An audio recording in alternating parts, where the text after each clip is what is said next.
بسم اللہ الرحمن الرحیم۔ حضرت عائشہ صدیقہ رضی اللہ تعالی عنہا سے مروی حدیث ہے کہ حضور نبی اکرم صلی اللہ علیہ وسلم شعبان سے زیادہ اور کسی مہینے میں نفلی روزے نہیں رکھتے تھے۔ آپ صلی اللہ علیہ وآلہ وسلم شعبان کا پورا مہینہ روزے سے رہتے اور فرماتے اتنا عمل کرو جس کی تم میں طاقت ہو، کیونکہ اللہ تعالیٰ اکتاتا نہیں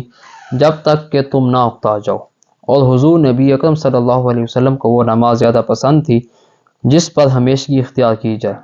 خواہ وہ تھوڑی ہوتی، اور آپ صلی اللہ علیہ وسلم جب کوئی نماز پڑھتے تو اس پر ہمیشگی اختیار فرماتے۔ اب اس حدیث کے اندر حضرت عائشہ صدیقہ رضی اللہ تعالی عنہا حضور نبی اکرم صلی اللہ علیہ وسلم کا طریقہ بتا رہی ہیں اور شعبان کے پورے مہینے کا آپ صلی اللہ علیہ وسلم کا سنت کا طریقہ بتا رہی ہیں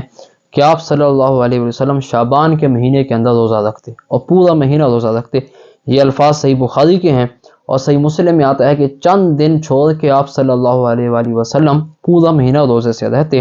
اور ایک حدیث میں آتا ہے حضور نے فرمایا کہ شعبان میرا مہینہ ہے اور رمضان اللہ کا مہینہ ہے، یعنی شعبان کو فضیلت بخشی اور اپنی طرف منسوب کیا کہ شعبان میرا مہینہ ہے، یعنی اس مہینے کے اندر روزے رکھے، اور پھر عمل کے ساتھ بھی بتایا کہ اس مہینے کی کیا فضیلت ہے۔ اور یہ بخاری و مسلم کی متفق علیہ حدیث ہے کہ جس میں حضور علیہ السلام نے پورا مہینہ روزے رکھے سوائے چند دنوں کے۔ اب ایک واقعہ ہے جس کی طرف حضرت عائشہ صدیقہ رضی اللہ تعالیٰ عنہ نے بتایا، جس کو امام ترمذی نے السنن میں نقل کیا۔ آپ فرماتی ہیں کہ ایک رات میں نے رسول اللہ صلی اللہ علیہ وسلم کو خوابگاہ میں نہ پایا، یعنی بستر پر نہیں تھے، تو میں آپ صلی اللہ علیہ وسلم کی تلاش میں نکلی۔ جب میں گئی تو آپ صلی اللہ علیہ وآلہ وسلم جنت البقیع کے یعنی قبرستان کے اندر آپ صلی اللہ علیہ وسلم وہاں پہ موجود تھے، اور آپ نے فرمایا کہ اے عائشہ کیا تجھے لگا کہ اللہ اور اس کے رسول تیرے ساتھ کوئی ناانصافی کریں گے؟ تو آپ نے فرمایا نہیں، میں نے سمجھا تھا کہ شاید آپ صلی اللہ علیہ وآلہ وسلم کسی اور زوجہ کے ہاں تشریف لے گئے ہیں۔ تو پھر حضور علیہ السلام نے وہاں پہ فرمایا کہ اللہ تعالیٰ 15ویں شعبان کی رات کو اپنی شان کے لائق آسمان دنیا پر نزول فرماتا ہے اور قبیلہ بنو کلب کی بکریوں کے بالوں کے تعداد سے بھی زیادہ لوگوں کی مغفرت فرماتا ہے۔ اب اس حدیث کے اندر واقعہ جو ہے وہ بیسیکلی یہ ہے کہ حضور علیہ السلام 15ویں شعبان کی شب کو اپنے بستر سے اٹھے اور جنت البقیع میں تشریف لے گئے۔ اب ایک تو یہاں سے یہ ثابت ہوتا ہے کہ آپ صلی اللہ علیہ وسلم اس رات کو جنت البقیع میں تشریف لے گئے، اور دوسرا حضور نے یہ بھی فرمایا کہ قبیلہ بنو کلب کی بکریوں کے بالوں کی تعداد سے بھی زیادہ لوگوں کی مغفرت فرماتا ہے اللہ تعالیٰ۔ ان کی مغفرت نہیں فرماتا جن کا حضور نے اختصاص کر دیا، مختص کر دیا کہ یہ لوگ ہیں جس میں مشرک ہے، زانی ہے، قتل کرنے والا ہے، والدین کی نافرمانی کرنے والا، چغلی کھانے والا۔ اگر یہ لوگ اس رات میں سچے دل کے ساتھ توبہ کریں تو پھر اللہ تعالیٰ ان کو بھی معاف فرما دیتا ہے، لیکن توبہ کے بغیر باقی تمام لوگوں کو اللہ تعالیٰ معاف فرماتا ہے۔ اور فرمایا کہ اس رات اللہ تعالیٰ اپنی شان کے لائق آسمان دنیا پر نزول فرماتا ہے۔ ویسے تو تمام راتوں کے اندر اللہ تعالیٰ شان نزول فرماتا ہے، لیکن وہ پچھلا پہر ہوتا ہے، لیکن اس رات کا حضور نے مختص کر دیا، فرمایا کہ اس رات کو اللہ تعالیٰ شان نزول فرماتا ہے، اور پھر قبیلہ بنو کلب کی بکریوں کے بالوں کے تعداد کے برابر امت میں لوگوں کی مغفرت فرماتا ہے۔ اور یہاں پہ ایک بات قابل غور ہے کہ امام ترمذی نے جو باب باندھا، امام ترمذی نے اس کا نام ہی باب ما جاء فی لیلۃ النصف من شعبان، کہ شعبان کی 15ویں شعبان کی نصف کا باب، یعنی شعبان کے اندر جو لیلۃ النصف ہے، یعنی 15ویں شعبان کی رات کو جو باب باندھا، نام ہی یہی رکھا۔ تو اس سے یہ بھی ثابت ہوتا ہے کہ امام ترمذی کا اپنا یہ عقیدہ تھا اور آپ نے یہ باب باندھا کہ 15ویں شعبان کو عبادت کرنا جائز اور مستحسن ہے۔ اسی طرح ایک اور حضرت عائشہ صدیقہ نے نقل کیا کہ 15ویں شعبان کے متعلق حضور نے پوچھا کہ عائشہ تمہیں معلوم ہے کہ شعبان کی 15ویں شب میں کیا ہوتا ہے؟ تو انہوں نے عرض کیا یا رسول اللہ اس رات میں کیا ہوتا ہے؟ آپ صلی اللہ علیہ وسلم نے فرمایا اس رات سال میں جتنے بھی لوگ پیدا ہونے والے ہوتے ہیں سب کے نام لکھ دیے جاتے ہیں، اور جتنے لوگ فوت ہونے والے ہیں ان سب کے نام بھی لکھ دیے جاتے ہیں، اور اس رات میں لوگوں کے سارے سال کے اعمال اٹھا لیے جاتے ہیں، اور اسی رات میں لوگوں کی روزی بھی مقرر کی جاتی ہے۔ اب یہاں پہ حضور علیہ السلام نے اس رات کو خاص کر کے چند چیزیں بتائیں کہ وہ چند چیزیں کیا ہیں کہ اس رات پیدا ہونے والے، فوت ہونے والے، جن کو رزق دیا جاتا ہے، ان تمام کے تمام اور لوگوں کے اعمال بھی اٹھا لیے جاتے ہیں، یعنی لوگوں کے اعمال اٹھا کے پورے سال کے اللہ تعالیٰ کی بارگاہ کے اندر پیش کیے جاتے ہیں۔ تو ایک روایت میں یہ بھی آتا ہے کہ حضور نے فرمایا میں اسی لیے روزہ رکھتا ہوں تاکہ میں اللہ کی بارگاہ کے اندر روزے کی حالت میں پیش کیا جاؤں، یعنی اس رات کو مختص کیا، باقی تمام راتوں کی نسبت شعبان کے اندر فرمایا کہ اس رات کو لوگوں کے اعمال پیش کیے جاتے ہیں، جو پیدا ہونے والے ہوتے ہیں ان کی پیدائش کا بھی لکھ دیا جاتا ہے، جو فوت ہونے والے ہوتے ہیں ان کا نام بھی لکھ دیا جاتا ہے، اور اسی رات کے اندر یہ تمام امور ہوتے ہیں۔ اب اسی طرح حضرت علی بن ابی طالب رضی اللہ تعالیٰ عنہ سے مروی ایک حدیث ہے کہ حضور نے فرمایا جب شعبان کی 15ویں رات ہوتی ہے، 15ویں رات ہو تو اس رات کو قیام کرو اور اس کے دن میں روزہ رکھو۔ اب صبح رات کو قیام کا حکم دیا حضور نے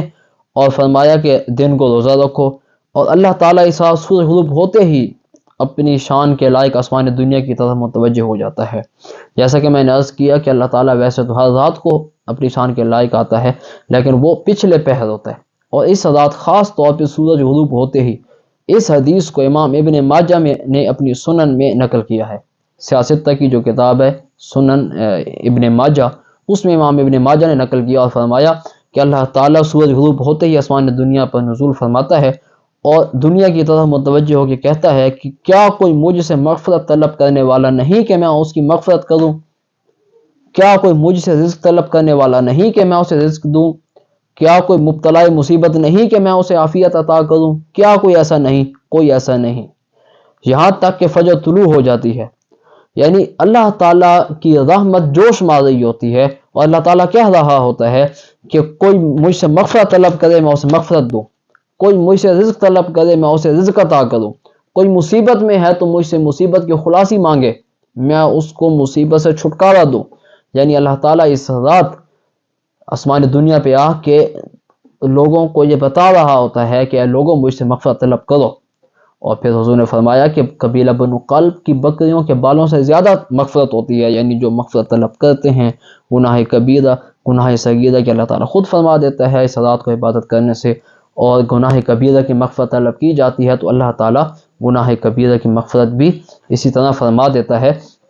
اب یہاں پہ جو قابل غور بات ہے، جو اصل چیز ہے وہ یہ ہے کہ اس کی شرعی حیثیت کیا ہے، کیونکہ بعض لوگ اس کو ضعیف کہہ کے رد کر دیتے ہیں کہ کیونکہ یہ ضعیفہ حدیث ہیں تو لہٰذا اسی لیے اس کی کوئی شرعی حیثیت نہیں ہے، لہٰذا ضعیف حدیث ہونے کی وجہ سے رد کر دیتے ہیں۔ اب جو قابل غور بات ہے وہ یہ ہے کہ ان احادیث کو یعنی 15 شعبان اور شعبان کے مہینے کے متعلق جتنی بھی حدیث آئی ہیں وہ تقریباً 10 صحابہ نے نقل کی ہیں، جن 10 صحابہ میں حضرت علی، حضرت عائشہ، حضرت ابو ہریرہ، حضرت ابو موسیٰ اشعری، حضرت ابو بکر صدیق، حضرت عوف بن مالک، حضرت ابو ثعلبہ الخشنی، حضرت عثمان بن العاص، حضرت معاذ بن جبل اور حضرت عبداللہ بن عمر، یہ 10 صحابہ کرام شامل ہیں جن سے سیاستہ کے امام ترمذی اور امام ابن ماجہ سمیت 13 محدثین نے روایت نقل کی ہے۔ 13 محدثین نے ان 10 صحابہ کرام سے روایات نقل کی ہیں کہ 15 شعبان کو عبادت کرنی چاہیے، حضور کا یہ معمول تھا، حضور علیہ السلام روزہ رکھتے تھے۔ یہ تمام کی تمام احادیث ان 10 صحابہ کرام سے 13 محدثین نے نقل کی ہیں، اور پھر جو اصل چیز ہے وہ یہ ہے کہ ان 13 محدثین میں سے کئیوں نے اپنے باقاعدہ باب باندھے، جیسے میں نے عرض کیا کہ ترمذی اور ابن ماجہ نے باقاعدہ باب باندھا، یعنی چیپٹر قائم کیے کہ اس چیپٹر کا نام بھی انہوں نے نصف الشعبان کا نام رکھا کہ شعبان کی درمیانی رات کا نام بھی یہی رکھا، اور جب کوئی نام رکھتا ہے امام تو اس کا مطلب یہ ہوتا ہے کہ اس کا عقیدہ یہی ہے، یعنی وہ اس لیے اس کو کوٹ کر رہا ہے اپنی کتاب کے اندر کہ وہ اس کو ماننے والا ہے، اس کا عقیدہ بھی یہی ہے۔ تو ائمہ کرام جس میں کئی امام ترمذی، نسائی، ابن ماجہ، احمد بن حنبل، ابن خزیمہ، ابن حبان، ابن ابی شیبہ، بزار، طبرانی، بیہقی اور جلیل القدر محدثین نے اس کو اپنی کتابوں میں نقل کیا، اور نہ صرف نقل کیا بلکہ ان کا عقیدہ بھی یہی تھا، اور خود اختصاص و اہتمام کے ساتھ جاگ کر عبادت کرتے، روزہ رکھتے، قبرستان جاتے اور جمی امت مسلمہ کے لیے بخشش و مغفرت طلب کرتے۔ ایک تو یہ ہو گیا کہ اتنے محدثین نے اس کو نقل کیا۔ دوسری بات یہ ہے کہ اگر یہ ضعیف حدیث بھی ہے تو پھر بھی اس کو رد نہیں کر سکتے، کیونکہ ائمہ محدثین کا یہ اصول ہے، اصول حدیث کے اندر یہ بالکل واضح بات ہے کہ حدیث ضعیف کو موضوع نہیں کہتے بلکہ اس کا سٹیٹس حدیث ہی ہوتا ہے، وہ حدیث ہی ہوتی ہے، اور اس کو فضائل اعمال کے اندر قبول کیا جاتا ہے، فضائل اعمال کے اندر قبول کیا جاتا ہے، بلکہ اور اس کو احکام کے اندر فرائض و واجبات ثابت کرنے کے اندر، یا اس کو حلال و حرام ثابت کرنے کے اندر، یا عقائد کے اندر نہیں لیا جاتا، بلکہ اس کو فضائل اعمال کے اندر لیا جاتا ہے، قبول کیا جاتا ہے، اور اس پر عمل کرنا مستحب اور مستحسن ہوتا ہے۔ یعنی اگر یہ احادیث ضعیف بھی ہیں، ضعیف تو ہیں، بعض احادیث حسن درجے تک کی بھی ہیں، لیکن اگر تمام کے تمام کوئی ضعیف بھی کہتا ہے، ان پہ حکم ضعف کا بھی لگاتا ہے، تو پھر بھی ان کو قابل قبول ہی کیا جائے گا، ان کو رد نہیں کیا جائے گا، کیونکہ ائمہ محدثین کے ہاں یہ بالکل واضح ہے اور یہ اصول ہے کہ ضعیف حدیث پر عمل کرنا فضائل اعمال کے اندر مستحب ہے، اور اس پہ عمل کیا جا سکتا ہے، وہ مستحسن ہے۔